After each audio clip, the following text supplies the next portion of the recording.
যে ঘরে একটি সূরা যত বেশি তেলাওয়াত হবে ওই ঘরে আল্লাহ তাআলা তত বেশি রিজিকের ব্যবস্থা করবেন। তাকে রিজিক নিয়ে কোনো টেনশন করতে হবে না। একটা কাঁচা মরিচের জন্য হলেও কারো কাছে যেতে হবে না। এটা বাইহাকি শরীফের 2498 নম্বর হাদিসের ভিতরে রয়েছে। শাহুল ঈমান ইল বাইহাকির ভিতরে রয়েছে 2498 নম্বর হাদিস।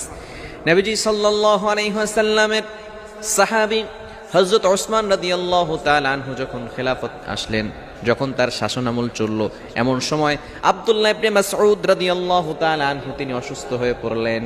ওসমান রাদিয়াল্লাহু তাআলা আনহু তাকে দেখতে গেলেন। আমরা অনেক সময় মানুষ অসুস্থ হয়ে গেলে দেখতে যাই না। এটা হচ্ছে নবী সাল্লাল্লাহু আলাইহি সাল্লামের আদর্শ, সাহাবায়ে কেরামদের আদর্শ। যখনই কোনো মানুষ অসুস্থ হয়ে যেতেন, আপনার সহপাঠী, আপনার প্রতিবেশী অসুস্থ হয়ে গেলে আপনি তাকে দেখতে যান, তার জন্য কিছু হাদিয়া নিয়ে যান। সে হয়তো অসহায় অবস্থা আছে, চিকিৎসা করাতে পারছে না, আপনি তার কাছে যাবেন। এটাই হচ্ছে সবচেয়ে উত্তম পদ্ধতি এবং এটা হচ্ছে সুন্নাহ পদ্ধতি। ওসমান রাদিয়াল্লাহু তাআলা আনহু আব্দুল্লাহ ইবনে